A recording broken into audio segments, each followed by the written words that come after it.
I hope the United States would have the consistency to say that these are the terms that are in America's interest. They are in the interest of Ukraine. They are in the collective security interest of all of the parties, in fact. And that if Zelensky, who is basically a dictator, he rules by martial law, he does not have the backing of the Ukrainian people in any sense who want this war to end. But if the Ukrainian political leadership says they're going to keep on fighting, I hope at least the United States says you're on your own. That's it. No more weapons, no more funding, no more support. You're on your own. Because if Ukraine rejects a peace that is in their interest, at a time when they are losing on the battlefield, what's the United States to do? It should not force them to accept, but it should say, you're on your own. And that, if Trump has any consistency, which is not to be the case, but if he does have any consistency, that would be the right thing to do. The right thing to do from the point of view of America's interests, actually the right thing to do from the point of view of Ukraine's real interest. The agreement to which you referred also famously disrupted by then British Prime Minister Boris Johnson and then President Joe Biden, provided for a Ukrainian military of about 50,000 troops. This provides for one of 600,000. Why would the Russians agree to that? Well, I think the main point is if the United States is very clear that it's not going to support a continued war, Russia doesn't really fear Ukraine. Russia doesn't want the United States on its border. I don't know exactly what line the Russians would or would not agree to, but the basic cause of this war is that back in the 1990s, actually the early 1990s, when the Soviet Union ended and Russia and Ukraine and the other parts of the Soviet Union became independent states, the United States under Clinton already decided that the U.S. military alliance would expand eastward to Russia's border. These are decisions that go back 30 years. The Russians said that would be a grave national security threat to us and have said that for more than 30 years. The United States ignored that all through this period. Eventually, a war broke out 11 years ago in 2014 over this issue. Until today, the official position of the NATO alliance is that NATO will expand to Ukraine. Trump has said privately and in this document that NATO won't expand to Ukraine. That's how the war could end. But the Europeans are still jumping up and down saying NATO will expand when NATO wants to. And hardliners in the United States say the same thing. And so the basic cause of this war, which goes back 30 years, remains on the table till today. Donald Trump has not proven to be a strong and consequent leader, so he wavers whenever he has objections, even within his own government. Marco Rubio is clearly a much greater hardliner on this issue. Trump doesn't like that kind of opposition, and he's easily pushed over. Whether he will be again is, I guess, a basic question that we're facing. So if the United States feels its national security is threatened by a speedboat 1,500 miles from our shore, it will just blow the speedboat out of the water with no legal justification, no international or domestic authority, and no public evidence revealed.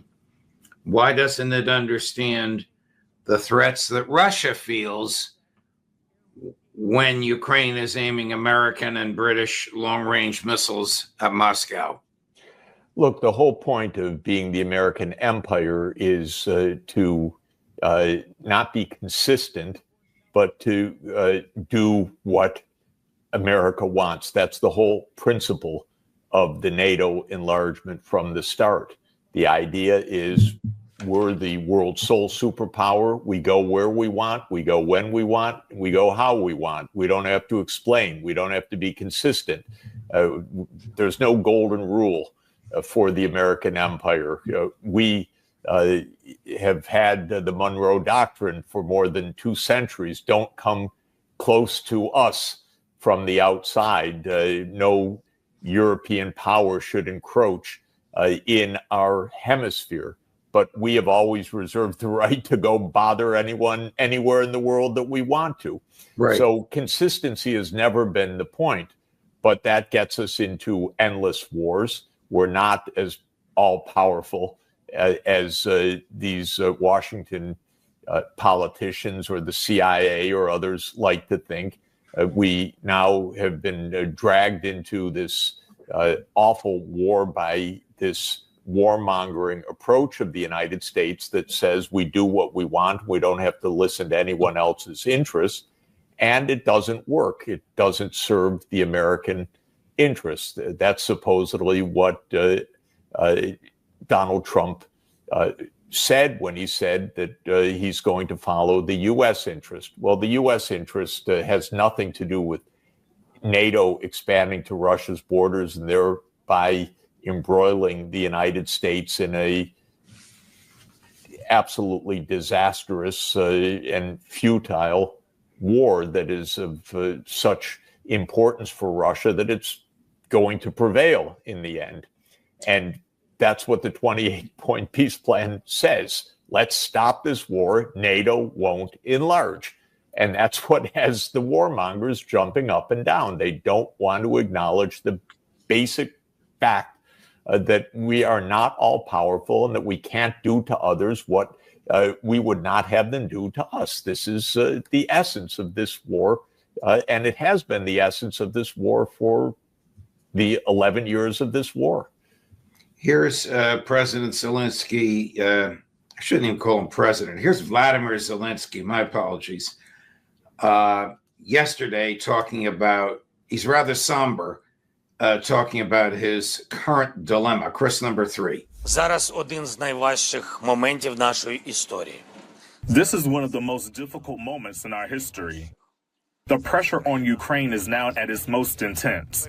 Ukraine may now face a very difficult choice, either the loss of dignity or the risk of losing a key partner, or 28 difficult points, or an extremely harsh winter. The most difficult and further risk are life without freedom, without dignity, without justice, and believing someone who has already attacked us twice. Sounds like if he could do what he wanted, he would reject the 28 points and keep talking, and his countrymen continuing to be slaughtered. Yeah, it's so unimpressive to listen to this blather. He's worried about dignity or losing the partner, the United States. What about the estimated 2 million Ukrainians who have died or been gravely wounded in this absolutely disastrous and futile and unnecessary war? I find Zelensky absolutely terrible and have found him such for years, delusional or for whatever reason, not counting the terrible, unbelievable costs to his own countrymen, not representing them. And till this day, I find the decisions absolutely awful. He is ruling by decree. He is ruling over and part of a massive corruption scandal. So was a lot of money being made on this war by Zelensky and his henchmen there's nothing admirable about this this agony that he's expressing. If he were a serious and consequent and honest leader, the war would end. Here's somebody else that I'm sure you will profoundly disagree with. As would any rational person, she's really in another world. This is Ursula von der Leyen. Oh, yes. God. I'm sorry. I don't have to even watch. Europe is so terribly misled. She's a disaster. But let's see what she says. But however you feel about her now, you will feel even more strongly 90 seconds from now. I bet it won't change my view, but let's watch. Chris, number 7. Any credible and sustainable peace plan should first and foremost stop the killing and end the war while not sowing the seeds for a future conflict. We have agreed on the main elements necessary for a just and lasting peace and Ukraine's sovereignty. And let me highlight 3 of them. First, borders cannot be changed by force. Second, as a sovereign nation, there cannot be limitations on Ukraine's armed forces that would leave the country vulnerable to future attack and thereby also undermining European security. Third, the centrality of the European Union in securing peace for Ukraine must be fully reflected. Ukraine must have the freedom and sovereign right to choose its own destiny. They have chosen a European destiny. It starts with the country's reconstruction, its integration into our single market and our defense industrial base, and ultimately joining our union. We will continue our work together with Ukraine, our member states, the coalition of the willing and the United States to make real progress towards peace. What is important is that we move forward as partners on a single track. She's in another world, Professor Sachs. Well, there's so much wrong with every sentence that she uttered. Borders are inviolable until Europe and the United States decide they're not inviolable. You know, back in the end of the 1990s, the U.S. and Europe bombed Serbia for 78 days to break that country in two. And the breakaway part, Kosovo, that is a border change of this supposedly inviolable borders of Europe, that country, or that breakaway part was then recognized as a nation by the European countries, and NATO put its largest military base in southeastern Europe in that breakaway place. And so these statements are vacuous. Borders can't change except when we want to change them. Van der Leyen has not engaged in any diplomacy. The European Union has not engaged in any diplomacy with Russia whatsoever. They've had no direct talks. They don't believe in diplomacy. There is a slight nuance that should be noted, though. When she talked about Ukraine gets the right to choose, nobody, including Russia or the U.S. in this 28-point plan or anybody else, has denied Ukraine's right to become part of the European Union. In fact, this is an issue about military alliances, and this is an issue about NATO, that is the U.S.-led alliance in Ukraine. So Van der Leyen didn't quite say that NATO would be part of Ukraine. There's no clarity in her words. It's empty rhetoric. Yeah, I mean, in any event, she has engaged in no real diplomacy and has been a terrible leader for Europe. Maybe that's why Secretary of State, or at least nominal Secretary of State, Marco Rubio, says he knows nothing about her proposals. Chris? Of the counterplan of the European. I'm not at work counterplan. Is Geneva the counterplan? All right, guys, thank you. Can you point to any concession? Oh my God. It's just such incredible amateur hour. Who is the Secretary of State? Is it Marco Rubio? Is it Steve Witkoff? Or is it Jared Kushner? Nothing sticks for 24 hours in this administration. President Trump is, for all of the boasting and all the rest, is a very weak leader. He's a very weak person because his views change by the hour, by the day, depending on who talks to him, who pressures him. We don't hear any explanations from the president. There are no speeches to the American people explaining these momentous events. There's no serious discussion and debate. So the answer is that it varies by the hour and by the day who's describing U.S. policy. And Truth Social posts are not exactly foreign policy. And this is why the wars continue everywhere, because nothing quite makes sense. It's amateur hour.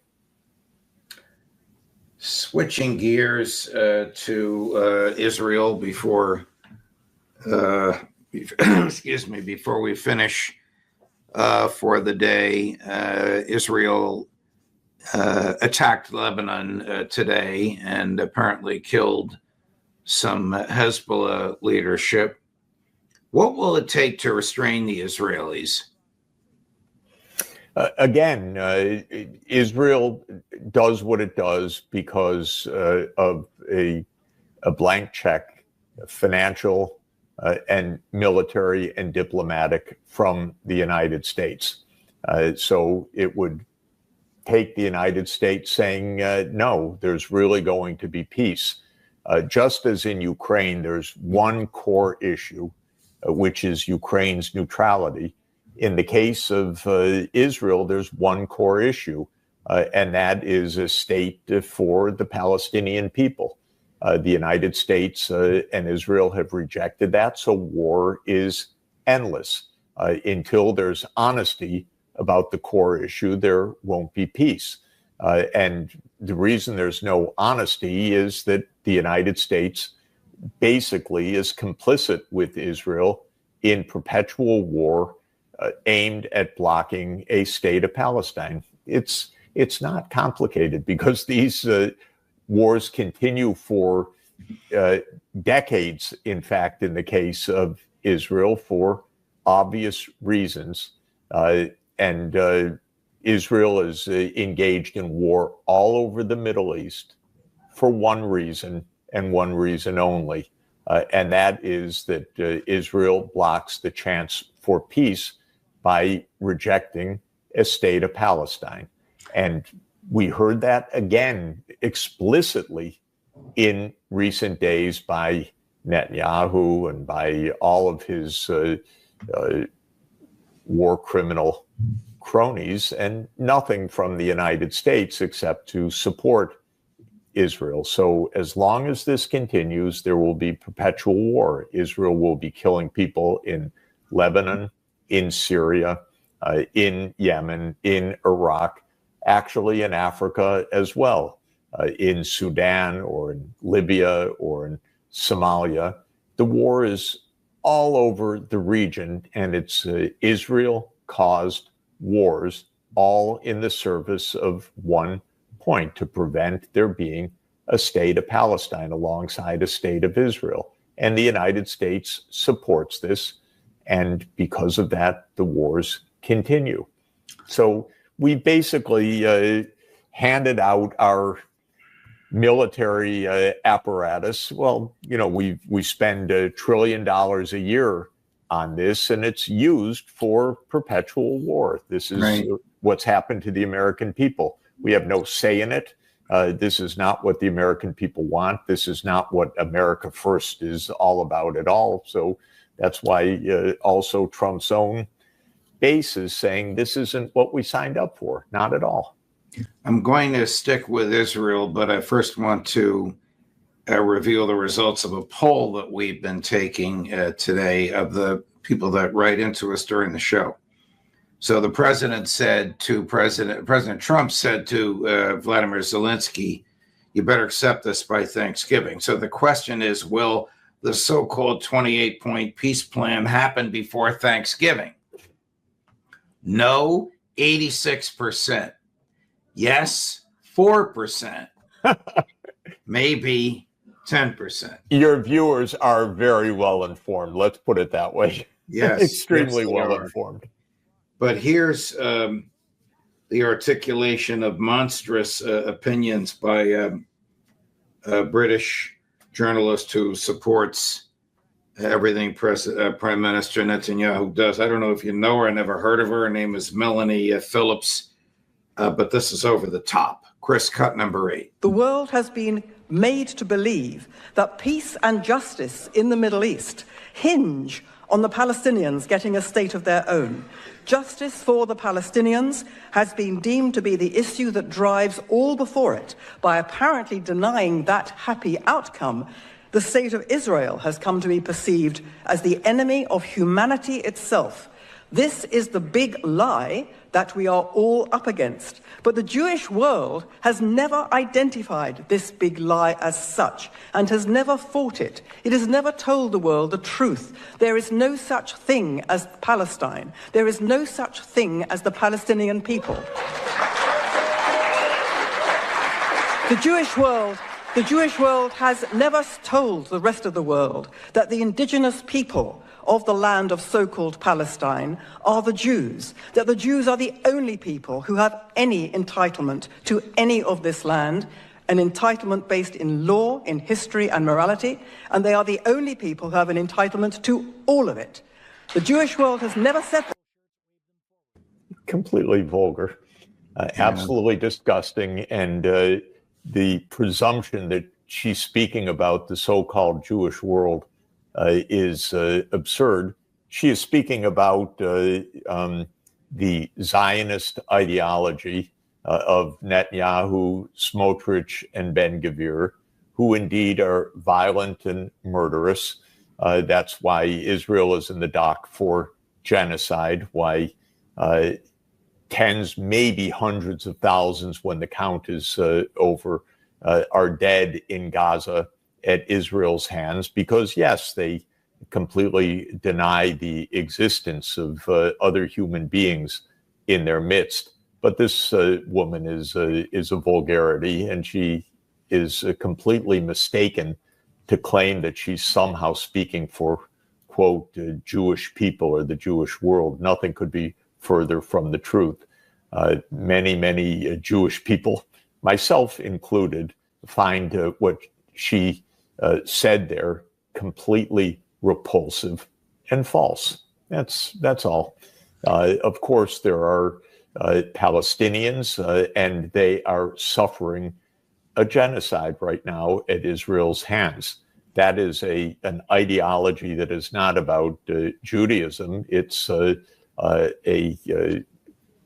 it is an ideology of an extreme Zionism, which is a kind of nationalism that denies the humanity of a whole group of people and aims to kill them or exterminate them or ethnically cleanse them.